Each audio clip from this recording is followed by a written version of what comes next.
बरेच जण विचारत होते मोठा पाणी कधी आहे, याचाही संदर्भ पण किती भागात आहे हे देखील सांगितलं आहे।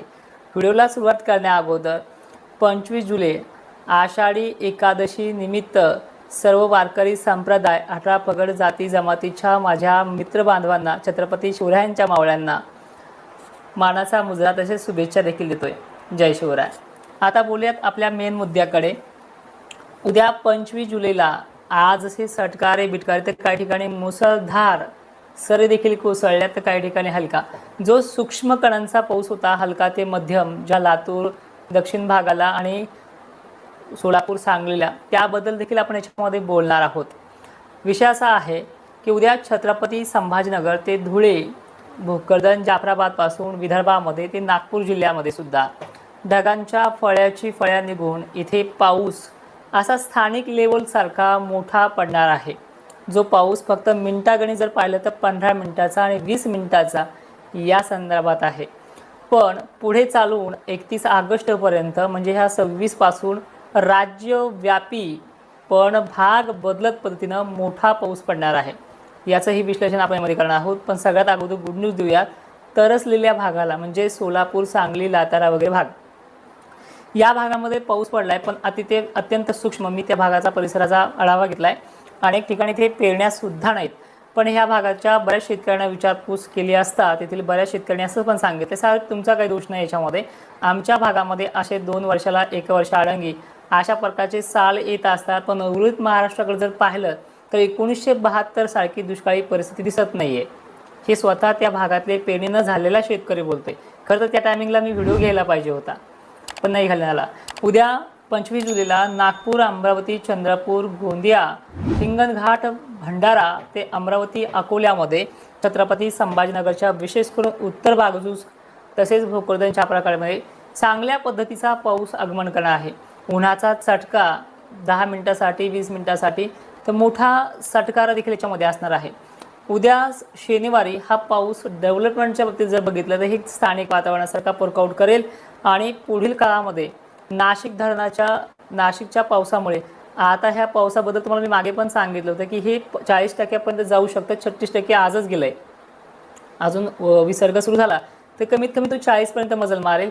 पण आज एक पुन्हा मोठा दावा करतोय जायकवाडी धरणाच्या बाबतीमध्ये की पुढचा जो 31चा आणि 1 ऑगस्टचा जो टप्पा आहे, यामध्ये हे जायकवाडी धरण 60%च्या आसपास किंवा वरती जाण्याचा शक्यता आहे 65 पर्यंत।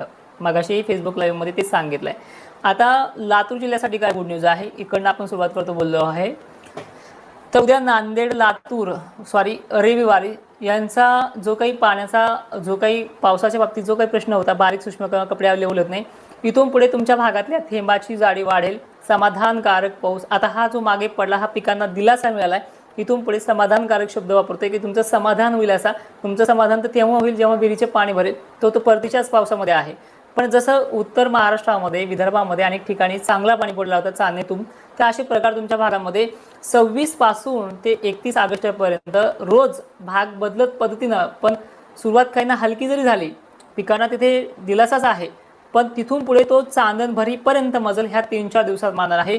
लातूर, नांदेड, बीड जिल्हा, सोलापूर पासून पूर्वेकडील भाग तर धाराशिव पट्टा, एकंदरीत सर्व तालुके याच्यामध्ये डेव्हलप आहे। मग लातूरलाही तीच कंडिशन आहे, बीडला देखील इथून पुढे चांगला जोरदार पाणी पडणार आहे।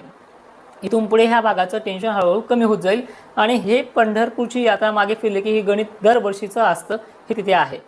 दुसरी महत्त्वाची गोष्ट अशी आहे की परभणी, नांदेड जिल्ह्याला 25 तारखेला काय कामं करता येईल पावसाचा अंदाज पाहून, म्हणजे आभाळ काळ कुठून निघलं त्यामध्ये धारा 100% आहे। दुपारून आलं ना तर धारा 100% त्याच्यामध्ये उतरणार आहेत। मग दुपारच्या अगोदर जेवढं फवारता येईल तेवढं नियोजन करता येईल आणि हा 100% उद्या नाही आहे, पण परवाच्या दिवशीपासून जास्त आहे 26 जुलैपासून।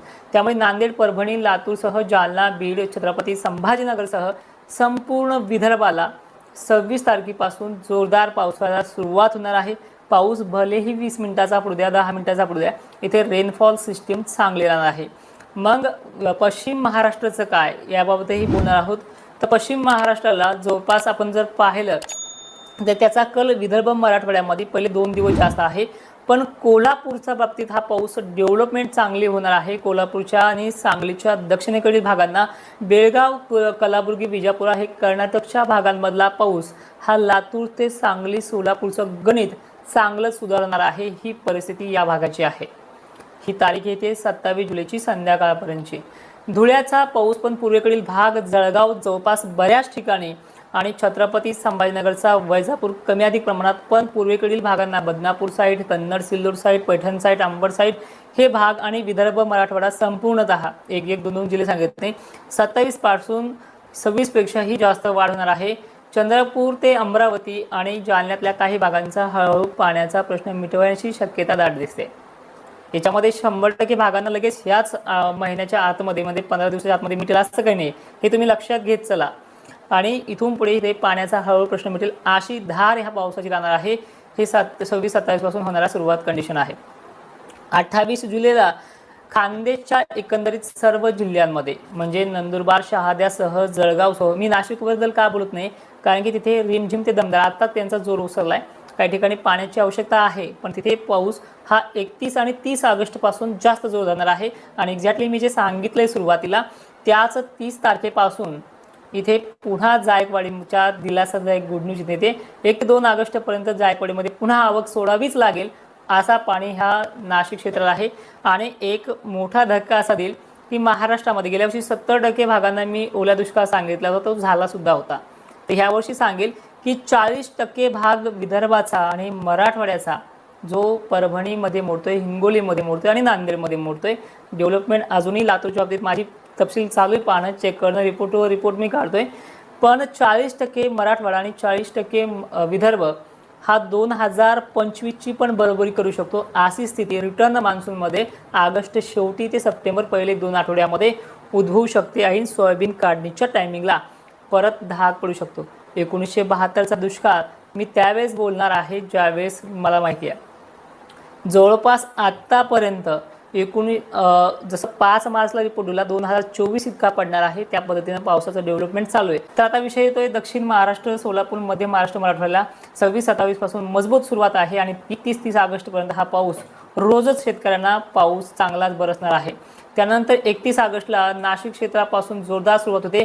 यामध्ये अहिल्यानगर आपण आतापर्यंत का बोललो नाही की अहिल्यानगरला रिमझिम, सटकारे, बिटकारे हे मराठवाडा विदर्भाच्या तुलनेमध्ये जास्त राहणार आहेत। पण कधी 30-31 पासून, कारण की विदर्भाच्या तुलनेमध्ये मराठवाड्याच्या अनेक भागाच्या तुलनेमध्ये पश्चिम महाराष्ट्रातलं सांगलीचं असेल, सोलापूरचं असेल, अहिल्यानगरचं असेल, त्यातल्या छत्रपती संभाजीनगर असेल, वाऱ्याचा जोर जास्त प्रमाणात आहे आणि जास्त प्रमाणात असल्यामुळे इथे ते आभाळ थांबेल याची गॅरंटी घेत नाही। पण या भागांचा पाणी प्रश्न देखील ऑगस्ट महिन्याच्या पहिल्या आठवड्यामध्ये मिटायला सुरुवात होईल आणि ह्याच 1-1.25 महिन्यामध्ये धरणं, जायकवाडी धरण, येलदरी धरण ह्या सगळ्यांचा प्रश्न मिटेल अशी ही सुरुवात आहे। आता जाता जाता एवढंच सांगेल की 26 तारखेपासून तुम्हाला फवारणीच्या खतांचा योग्य काळ नाही आहे मराठवाड्यासाठी, विदर्भासाठी आणि खानदेशसाठी। पश्चिम महाराष्ट्राला हे मिळू शकतं आणि जवळपास अहिल्यानगरला जोरदार जी सुरुवात असेल। आता ह्या 1-2 दिवसात गावखेड्याची मेसेज येतील तुम्हाला, व्हिडिओ येतील की तुम्ही म्हणले नाही पण पडला, हे चालू राहणार इथे।